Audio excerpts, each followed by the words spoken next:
Hey everyone, today we are in the garden and we've got two narrow trees with red foliage for you. Now you know over the past year we have filled our garden up with not only shrubs but also conifers and other trees, and so we don't have that much room left. But we still want to add some upright interest, and we're really focused on red leaf color right now. And so we thought it would be the perfect time to add these two narrow trees to our garden. Now both of these we have kind of been on the hunt for, kind of inspired by different things, and I think we've got the perfect spots that we're going to tuck them in. So right here next to me we've got a Twombly's Red Sentinel Japanese Maple. Now I have been looking for one of these for a while now. We've all, of course, seen them online, I'm sure, but they just have the brightest red color when they come out in spring. And when we were at S&K Greenhouse a couple of weeks ago, we saw one, and it was so fiery red, but unfortunately it was already sold. Luckily, we discovered a new nursery here in Charlotte, or should I say outside of Charlotte, in Troutman, called Carolina Conifers, and he was jam-packed with all kinds of Islay conifers, Japanese maples, and other plants, and we got our hands on the Twomblys. And so, as you can see, this has a little bit of a slender shape here. This is, of course, a young tree, but it's going to continue this kind of pillar growth over time. Now, the Islay tag says that it's going to get 20 feet tall and 15 feet wide. I don't know if I believe that, because all the ones I have seen are a little bit narrower. What I have seen online says about 4 to 8 feet wide, which is perfect for us. But of course, trees grow slow, and so we've got some time for this to fill in. And you'll see where we're going to put this out front by the picket fence garden. It's going to be perfect, and if we need to trim on it, we can do so. But I'm excited to find this and get this in the garden, because we don't have a lot of red leaf texture up there. And we sat this at the fence when we brought it home, and it's just like chef's kiss. It's a perfect thing to add to that garden up there. And it's also going to give us a little bit more upright structure, not only during the gardening season, but during the winter. And then during the season when we have the leaves, we'll have some additional privacy from our neighbors, which we love. So we're going to get this in the ground up front. And then over here, we have a Purple Fountains Beech. Now, if you saw our Islay tour last summer when we were in Oregon, we walked all over the gardens of Islay Nursery, and they had a giant Purple Fountains Beech. It was probably, I don't know, 50 feet tall. Of course, that's probably been there for 30 or 40 years, so we have a long time before we get there. But we've picked this up from Dearness Gardens up in Huntersville, and this was one of those risky purchases. It was not leafed out when we bought it. I think it was maybe left over from last season, but we are those people that when you see it, if you like it and you want it, you gotta grab it, because when you try to go back and pick it up, it's probably not gonna be there. And so we grabbed it, and luckily it is leafing out and it's looking beautiful. So the Purple Fountains Beech will get about 5 to 10 feet wide over a 10-year period, but the tag on this says 12 to 25 feet tall. So again, really that slender growth, you're gonna get a lot of height, a lot of vertical interest, but it's not gonna take up a bunch of space in your garden. And that is something we are so down for right now, because we have a lot of space that's gonna be taken up over the years by our conifers and some of our shrubs. But getting some additional vertical interest in the garden and getting that red leaf texture is really key for us right now. So we're going to be popping this in the peninsula behind us. It's going to be going next to the Weeping Alaskan Cedar. When we were at Islay Nursery last year, they had a Weeping Alaskan Cedar and a Purple Fountains Beech kind of right next to each other.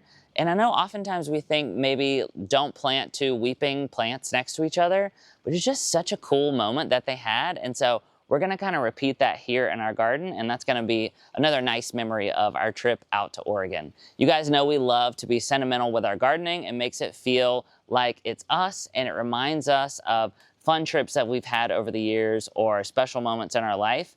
And so I can't wait to plant this out in the garden and see it all come together. So for both of these plants, we're of course going to be adding our Biotone starter fertilizer to give the roots a nice jolt and get them started here in the garden. And then we're going to be adding some Daddy Pete's planting mix with Permatil so that we give them some nice, good drainage here in the garden. We haven't had rain in a while, but we want to make sure when we do get that heavy North Carolina rain that they aren't sitting in water and they're going to be able to drain really nice and enjoy their life here in our garden. So I think with that, we're going to grab our auger and get to planting.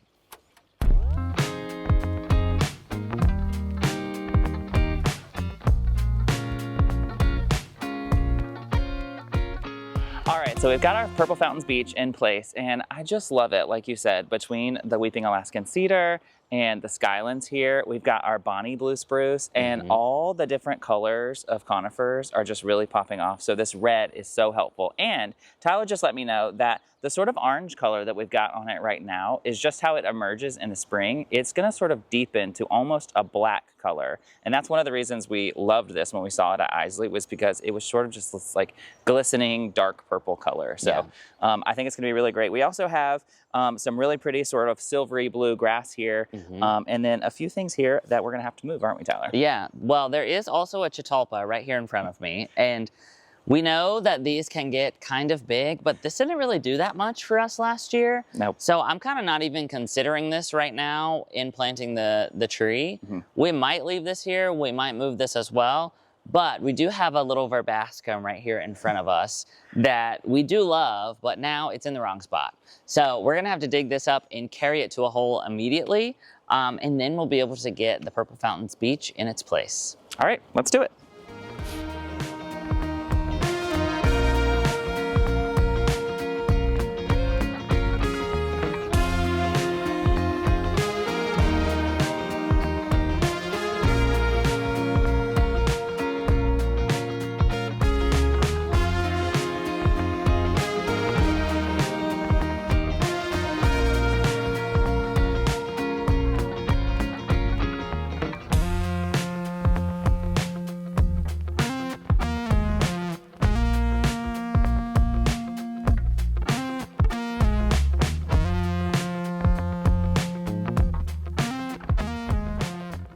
Now that Brian has the hole dug, we're gonna add our amendments. So we're gonna start with permatil. This is gonna help us with drainage, but it's also a really great vole repellent, which we have a lot of problems with. Ooh, come on, more than that. There we go, perfect. Next up is Daddy Pete's Soil Enhancer, and this is just aged pine bark fines. Now typically we would like to get the mix of Daddy Pete's that already has the permatil in it, but we have ran out, so we're making our own mix.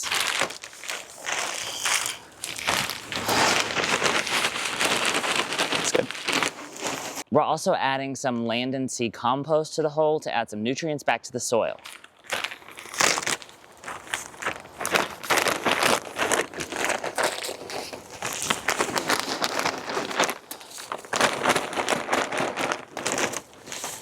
And of course, our Biotone starter fertilizer to make sure the roots are nice and healthy.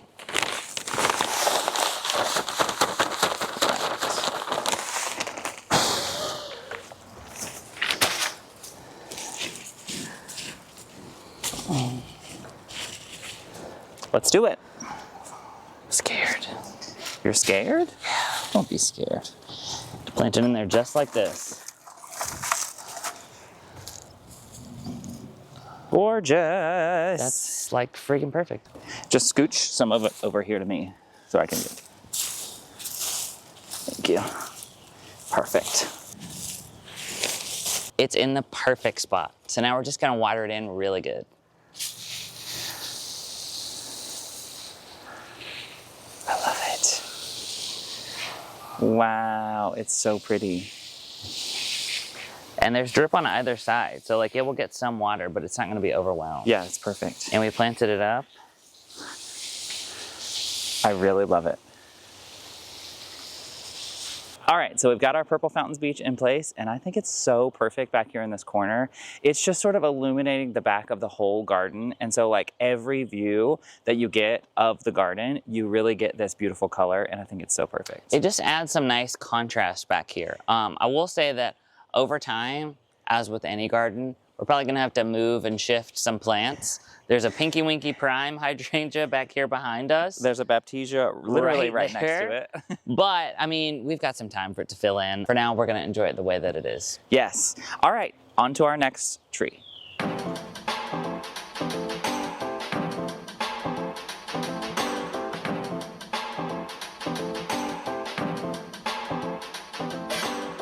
We've made it out to the picket fence garden, and this is where we're going to be planting our Twombly's Japanese maple.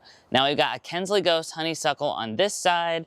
We've got some Arctic Fire dogwoods right here, and we thought this hole just really deserved something to be featured. We've got some North Pole arborvitaes that way, but there's nothing here, and so we kind of wanted some additional privacy from our neighbors. It also is going to help shroud the trash cans a little bit over time.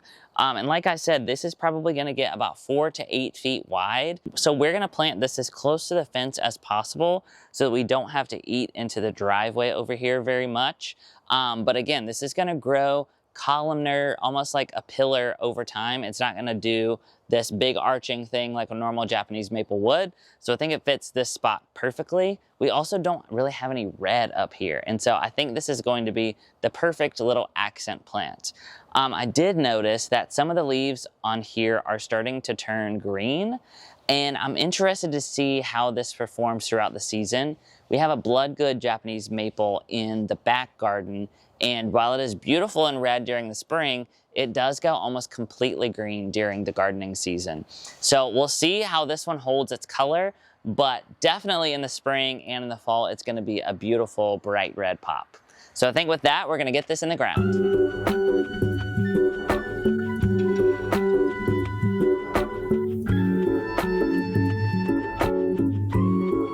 All right, we're gonna follow the same amendment recipe that we followed in the back garden. And up here, we've got some really, really heavy clay soil that we're dealing with. So we wanna make sure we're giving this tree really good drainage.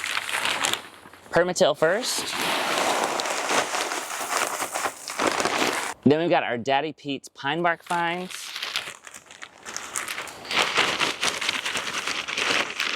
Next up, our Land and Sea compost.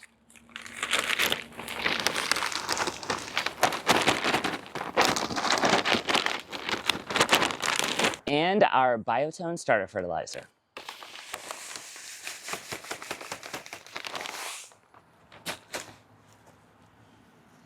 Just gonna mix all this up.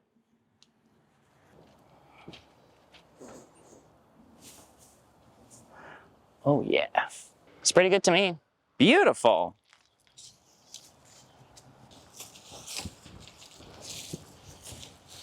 Well, that was quick and simple, and now we've got 2 gorgeous red specimens in the garden. If you've got a small spot in your garden where you want to tuck something in that's going to make a big impact, I think either one of these trees would make an excellent choice. Yes, I love it. If you guys are looking for more information on either one of these trees, we will link them down in the description of this video. We're going to get this Japanese maple all watered in, but thank you guys so much for watching today's video. I hope that you enjoyed it as much as we did. Be sure that you like this video and subscribe to our channel so you can get all of our gardening content all season long. For now, from our garden to yours, we'll see you soon. Bye guys.